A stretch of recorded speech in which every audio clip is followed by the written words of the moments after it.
Good afternoon po sa ating lahat mga kabayan. Nandito tayo ngayon sa barangay dahil pauwi kami ngayon ng Pangasinan at Nueva Ecija po mga kabayan. At ito nakahanda po yung ating pasalubong para po doon kay Nanay Erlinda.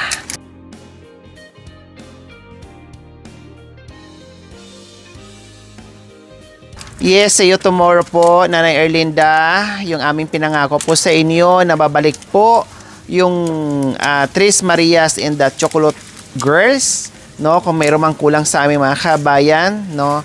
Busy din po sila. Ang importante, nakabalik kami. At yung pangako din po namin ng mga pasalubong, lalong-lalo na yung binhi, ay may bit-bit na kami mga kabayan. Tulad nitong sigarilyas na kinuha namin, hinabol pa talaga namin yung mga kabayan. Galing pa ng ano yan, ng Iraq, no? Ginabi kami niyan mga kabayan, hinabol talaga, gumulong pa si Ate Joanne dyan, no, pababa, para lang talaga na mahabol namin yan at mabit-bit namin. Kasi ayaw naming mabigo si Nanay Erlinda. So ayan, tinatanggalan na po natin ng buto. O, ayun pa, o. Patani. O, di ba? Patani. Ano, ay, excuse po, Nay.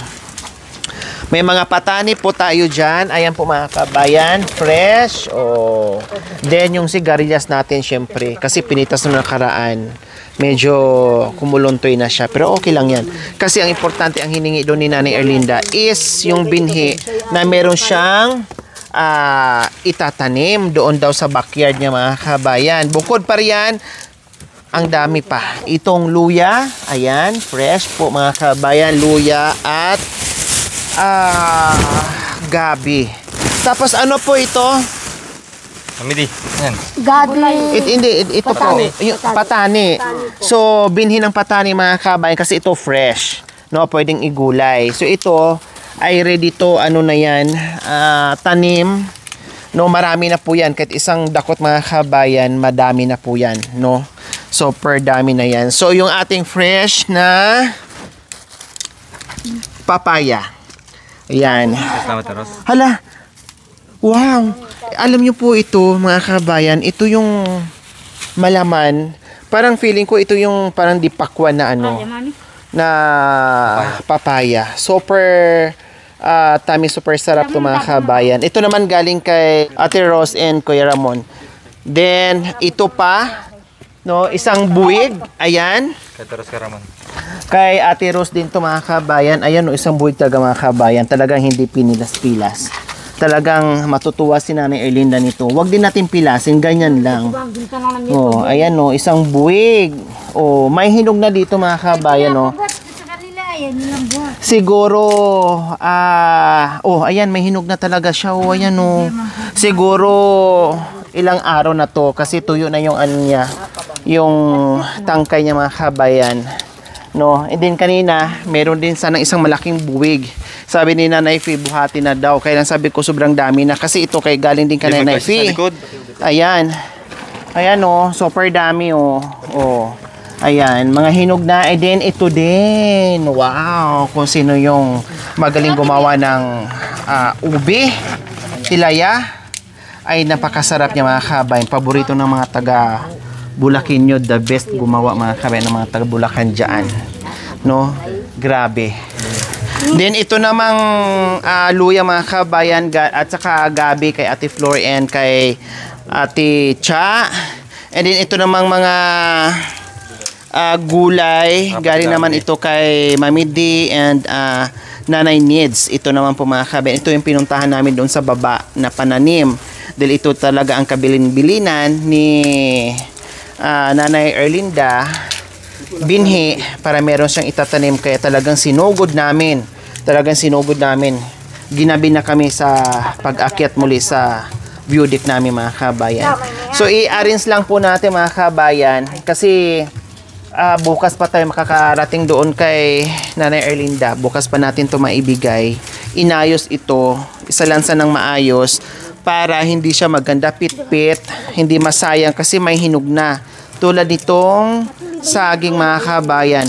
Ang lalaki pa pati mga kabayan. No, look at this. Oh, di ba? Hinog sa puno. No? Tulad nito, hindi siya sa sinawsaw sa ano, sa kalburo. Hinog sa puno yung mga kabayan. Kaya iayos natin. I-file natin ang sunod-sunod.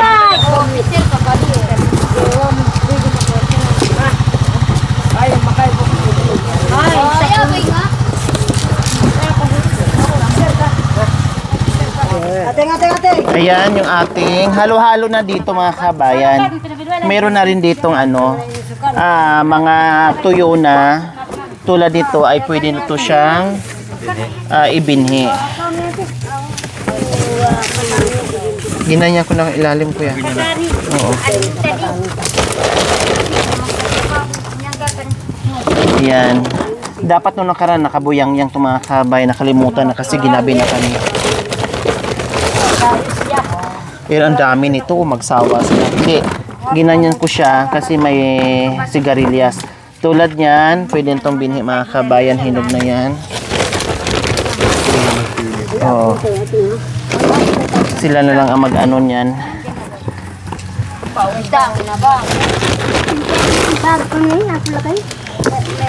Kasi hapon na talaga kami namitas nito. No, kung ginabi kami, mahirapan na kami kasi siyempre kulay green yung bunga, kulay green din po yung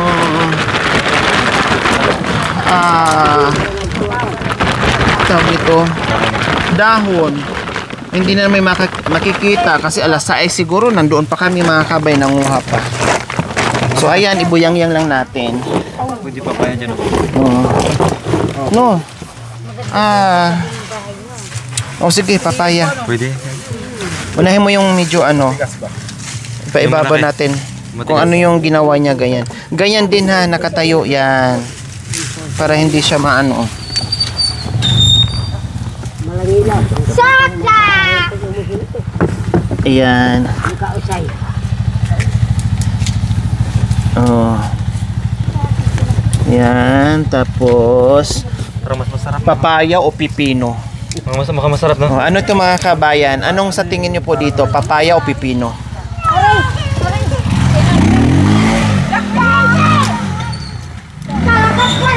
Jack! Gusto kasi sa mama. Ayan. So, ano yung muna dito? Then, butasan natin ito mga kabayan dito para may sisingaw siya. Hindi maghuhulas dyan sa ano. Ayan.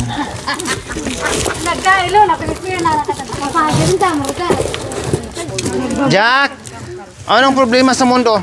Walang short ka Anong naman, Jack. problema? Nasaan ang enduro mo? Ha? Ha? Nasaan ang enduro? Ha? Hindi, uso yan ngayon. Ba't tinagal mo, sayang? Sabi nga ba, dahil sinabi mo Uso yan. Masisira, tatagal hinugasan pa nila yan. sabi ni mama hindi distress. Yan ang pinamabaho. Luya. Oo. Hinugasan nila to Ubus niya. Dapat di magmoist na. Kaya nga. Sabi mo na mami, si. Matigas po yan. Sakto lang pala, tinanggal lang. Daming no? Ano yan, kakanto? Patani. Sana laman ng patani. Gansi Korean ha. Gansi Korean dollar yan. Yeah, dito, Jo. So ito yung gabi at luya natin. Then yung patani na marami na to mga kabayan. Then ano to? Binhi. Binhi na sigarilyas. Ayan, parang mani. Ang dami nito mga kabayan, promise. Dami yan. Sige, karga. Karga na. Oh, paghati-hatian itanim. Then next yung ubi natin. Ayan ang lalaki po mga kabayan. Diba? Anong itanim? Ito maliit.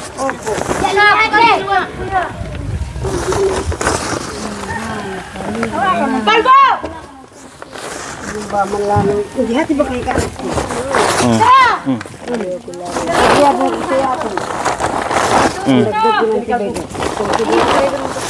Yan si Oscar. Pwede ka magdala ng Tanim pwede rin itong itanim ni ha.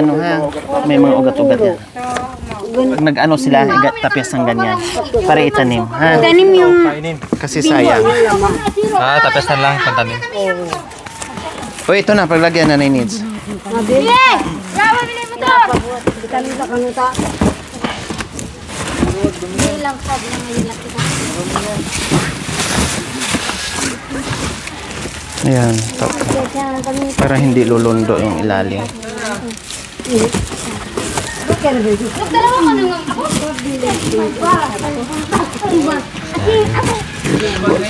Huwag mong padaganan sa kanila yung ano ha. Kasi lulundo. Pagdating doon, pangit na tingnan. Yung captain po. Oo. Ay, ba? Patuloy mo na kuya. Tama na yung ikot.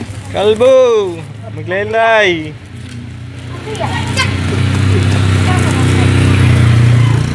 Nawala yung yun lang kasi. Ay, wikilap ko. Makanaan ko man yan. Dito. Ay, ito. Balik mo doon pa rin. Ilagay mo kitang tarak. Nagtalay ko sa Kitang tarak din. Ito, sira. Then, yung ating ano na to? ito po ate saging. Dulo sana yan? Sa dulo na lang ito mga kabayan. So ito mga kabayan, hindi ko napilasin. Para pwedeng isabit nila yan sa sa kusina. Oh, di ba? Para unti-unti nilang Kakainin. kakainin. Pwedeng hilaw, pwedeng lut, pwedeng turon, pwedeng banana Q, no? Lahat. Marami. Yan. Kahit ipatayo mo lang siguro sa gilid para hindi siya manlata. Kasi may hinog na siya eh. Naka-file na po mga kabayan. At tinali ko talaga yung isang malaking buwig mga kabayan. Kasi nakatayo siya sa ngayon pa lang. Malayo yung travel namin. Baka mamaya lahat tulog bagsak. Tapos ginawa ng unan. Wala na, nagkandalasog-lasog na yung natin. Mga kaon na yan, ilapag mo. Saging. Oh. Bukas tanggalin natin. Dito. Para maganda. Okay, so ayan. Okay. Yung mga tao naman, yung tali, yung mga straw. Tara, let's go! Yes, to. Doon na yung straw. Ah, Yung straw. straw. Oh, sige. Maiksi Kami ang lang. Next yan. magdadaan. Sa leg. Dito, baka tumalog. Sige, Jack. Maiwan na ikaw. Maiwan na ka. Para hindi tatalon. Ay, sa wakas natapos din. Sakay na! Okay, sakay na. Jack, sakay na, sakay. Sakay. Palabasin niyo muna ako. Wag nila palabasin yan. Sino mag-drive? Sino mag-drive? Ayaw ko palabasin. Tara na! Sino mag-drive? Tara, Jack. Sino mag-drive? Saan ka? Hoy, saan ka? Iwan. Saan ka? Saan ang punta? Iwan ka! Saan ang punta? Iwan ka! Wag na. Alis ka dyan, Ima. Alis ka dyan, Ima. Talaga naman. Try natin yung yung sigar. O, dito nyo ilagay yung mga bag nyo. Pangwalo, siyam bata. So, ayan po mga kabayan ay kompleto na. Nandyan na yung ating mga pasalubong. Uwi na kami ngayon ng Pangasinan at Nueva Ecija. So, sila mga kabayan, kasi ang Saracu TV po mga kabayan ay nasa Nueva Ecija.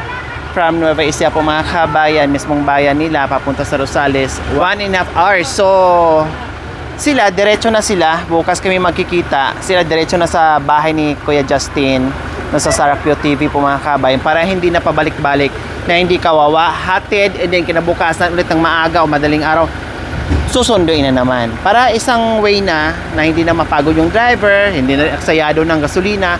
So doon na sila muna matulog sa Saracu TV.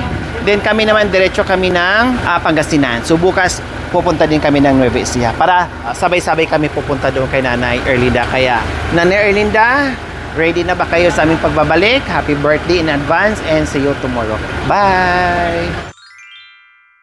Thank you for watching. Don't forget to like, share, and subscribe.